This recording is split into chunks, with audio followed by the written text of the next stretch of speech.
통일교 또 그 전에 뭐 신천지 교인이 되거나 입당했다는 의혹들 이런 게 좀 불거져 있고 특검이 압수수색을 통해 가지고 통일교인 명단과 국민의힘 당원 명단 그 명부를 비교를 해봤더니 뭐 지금 나오는 얘기는 뭐 몇천 명, 그러니까 그 전당대회에 투표할 수 있는 그 교인 당원들 그 자격이 되는 사람들 뭐 몇천 명이 있는 게 아니냐 이런 얘기도 있고 뭐 수사는 진행을 하고 그 내용이 어떤 건지 저희가 확실하게 알 수는 없지만 국민의힘에 이렇게 뭐 통일교인들이 대거 들어왔다, 어떤 목적을 위해서 들어왔다 이런 것들은 국민들이 볼 때는 또 충격적으로 다가오더라고요.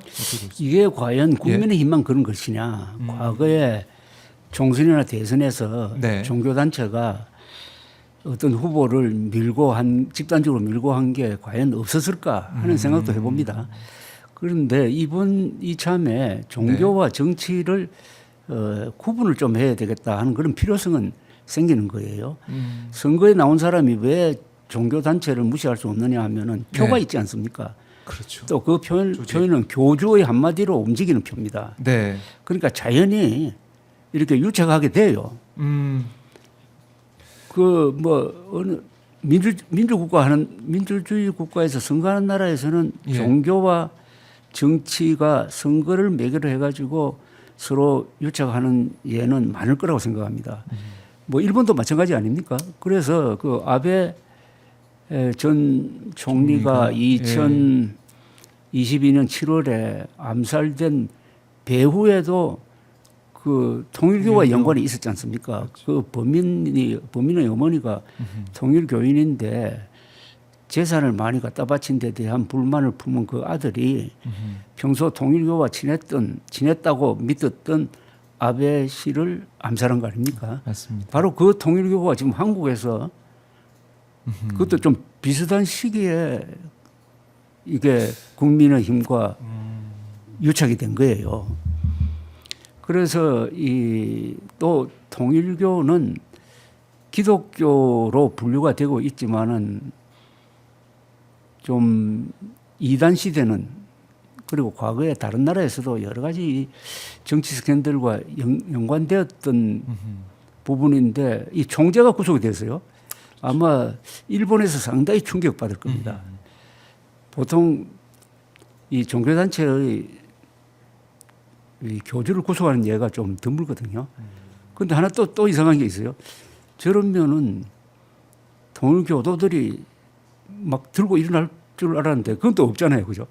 그렇네요. 조용합니다. 네, 그 생각보다 예. 교세가 약하든지 아니면은 들고 일어날 명분이 약했다고 이렇게 볼 수가 있는데 이번 기회에 네. 이 정치와 종교의 문제는 정말 조심스럽게 다뤄야 될 건데 우리나라 대통령이 무슨 큰 위기가 있으면 종교단체 분들을 초청해가지고 이렇게 이야기를 하고 하는데요. 예, 종단 대표들. 그건 좀 조심해야 된다고 생각합니다. 정치는 정치고 종교는 종교입니다. 정치에 종교를 끌어들여서도 안 되고 네. 그리고 기독교에서는 조창기도회 뭐 이런 맞아요. 좋은 전통이어로 시작되었는데 과연 저게 하는 생각도 들고요. 그래서 이상적으로는 종교는 종교, 정치는 정교 분리입니다.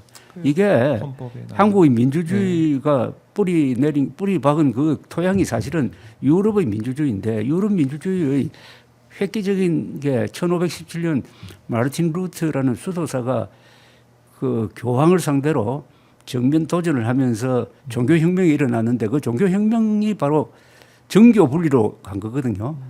그전에는 가톨릭이 지배하는 나라였잖아요. 그래서 그 전통이 한국 헌법에 들어와 가지고 헌법 20조에 종교의 자유는 허용하지만 국교는 허용하지 않는다 해가지고 만든 겁니다. 네. 이게 처음으로 지금 법정에서 문제가 되고 있는 거예요.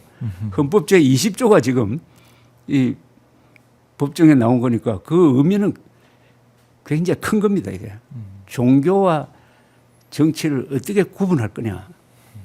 그리고 상호 협조도 해야 됩니다. 네. 그러니까 종교가 강하면은 신정 국가가 되어버려요. 그런 나라가 세계에서 두 나라가 있어요. 이란 이슬람 공화국이거든요. 네. 또 하나가 있어요. 북한이죠. 주체 저것도 종교거든요. 아, 그렇네요. 그래서 이 종교 우리 헌법에 보면은 종교 이제 분리가 돼 있기 때문에 그걸 당연히 우리가 실천해야 되는데 이번 이제 국민의힘의 이 대선 경선 과정에서 이제 불거진 또 전당대회 과정에서 불거진 통일교 또 신천지 교인 대거 입당하는 의혹 어떻게 풀려질지 좀 봐야 될 것 같고 일단은 뭐 권성동 국민의힘 의원이 구속이 됐고 한학자 총재까지 구속이 됐고 뭐 이제 김정재 국민의힘 의원에게 뭐 돈이 흘러갔다 이런 얘기도 좀 들리고 있고 김정재 의원은 뭐 누가 후원금 낸지 다 어떻게 하냐 이렇게 또 반박을 하기도 하던데 그거 말고도 지금 네. 특검 수사와 관련해 가지고 손현보 목사라는 분이 네. 구속됐고 몇 분은 아주 큰 목사님인데 참고인으로 뭐 조사를 김정은 받고 목사. 있는다든지 예. 또 여기에 대해서 미국이 예. 마치 한국을 뭐 기독교 한국 이재명 정부를 기독교 탄압 정부인 것처럼 그 아주 책임 있는 사람들이 그런 이야기를 공공연히 하고 있어요. 네. 그래서 이번 이 계엄 사태가 남긴 후유증이 하나 있습니다. 그것은 한국의 개신교의 큰 목사들, 큰 교회의 큰 목사들 중에 몇 분이 부정선거 음모론에 넘어가 버린 거예요. 부정선거 음모론이라는 황당무계한 거짓말을 네. 진실인 것처럼 이야기하니까 신도들이 다 그걸로 따라가는 것 아닙니까? 이 후유증을 어떻게 수습할 건지 그건 기독교의 문제입니다. 아니 성경에 유명한 구절 있잖아요. 진리가 너희를 자유케 하리라. 그런데 만약 거짓말을 했으면 어떻게 됩니까? 거짓말이 너희를 부자유케 하리라는 것 아닙니까? 그렇네. 이거는 정말 성경 말씀을 기독교식으로 이야기하면은 그 책임 있는 부정선거 음모론을 예. 확산시킨 목사님들은 회개해야 합니다. 회개해야 된다. 그러니까 이번에도 사실 뭐 트럼프 대통령, 그러니까 이른바 이제 마가 세력, 그러니까 아니면은 그떤 복음주의 그런 사람들이 그 인물들이 뭔가 이 국내의 부정선거론자 아니면 윤석열 지지자, 윤어게인 지지자들의 목소리를 좀 전달을 해서 그게 미국으로 건너가서 그게 또 트럼프 대통령의 귀에 들어간 게 아니냐 이런 우려도 계속 나오는 거 아니겠습니까? 이거 아주 지금 골칫거리가 하나 생겼어요. 2020년 4월 한국에서 부정선거 음모론이 횡행할 때, 네. 뭐 부정선거 음모론의 원조는 김어준 씨입니다. 그러나 민주당은 그걸 조기에 정리를 했고, 네. 국민의힘은 그걸 조기에 정리하지 않는 과정에서 이게 커지니까 이게 미국에서 관심을 보이기 시작했어요. 그때 트럼프 측근들이 한국에 와가지고 한국의 부정선거 음모론을 연구하고 갔다고. 네. 그런데 2020년 11월 대통령 선거에서 현직 대통령 트럼프가 큰 차이로 바이든 후보에게 졌는데 그때 주장하는 부정선거 음모론의 틀이 네. 한국에서 수출한 것 아닌가 하는 생각이 들 정도로 비슷했다고요. 그 뭐 개표기가 조작되었고 예. 그 조작된 배후에는 뭐 베네수엘라, 쿠바, 뭐 중국이 있고 뭐 이런 식으로 딱 하는 그 뒤부터 부정선거 음모론 한미 연대 세력이 생겼어요. 이게 트럼프 측근을 에워싸고 있습니다. 네. 그러니까 트럼프에게 이 잘못된 정보가 전달되는 고속도로가 하나 생긴 거예요. 이게 결국은 지금 한미동맹을 이간질시키고 있습니다. 또 한 나라가 있지. 네. 저 브라질입니다. 브라질. 브라질. 브라질에 현직 대통령이 2023년 대선에 지니까 또 부정선거 음모론을 펴가지고 정부기관을 습격하고 하다가 그 사람이 지금 반역죄로 기소돼가지고 징역 27년 네. 3개월 받았잖아요. 그러니까 한국과 미국과 브라질에 예. 부정선거 음모론을 축으로 한 하나의 이 뭡니까 이거 악의 축이 생겼다고 그럴까. 그만큼 부정선거 음모론은 무서운 겁니다. 말씀 듣고 보니까 그게 정책에 반영되잖아요. 예. 트럼프가 브라질에 보복 관세 50%를 매겼잖아요.